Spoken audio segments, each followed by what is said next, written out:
I get into the details of what happened, which, obviously I told you guys and I've shared with multiple outlets, the specifics of the assault that happened, I want to point out that I was polygraphed before I did all this by one of the most renowned examiners in the world.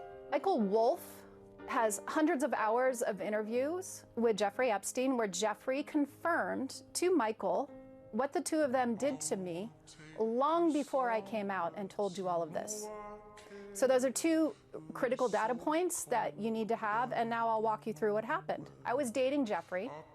He was always talking about Donald. It was his bestie and everything, and he was joking about how Donald thought I was hot and Donald thinks I'm this or whatever, wants to talk to you. And he was telling me this as we were taking a walk down Fifth Avenue one day.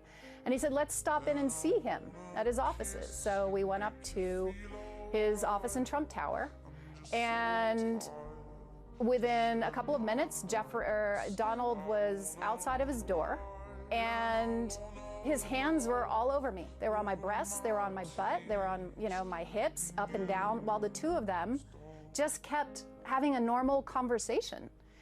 I don't remember exactly what was in the conversation. Again, this was, we're talking 90, this is 93 now.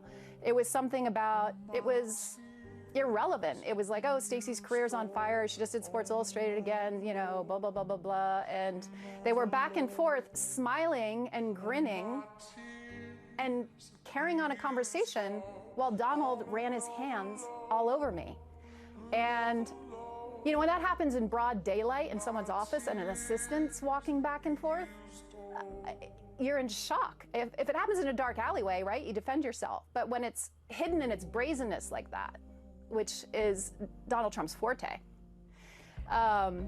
you go into shock. So I froze, and it was over and very quickly. It was a few minutes, and then we got back in the elevator, and Jeffrey's energy had changed. He was like seething. He was enraged. He wouldn't make eye contact with me.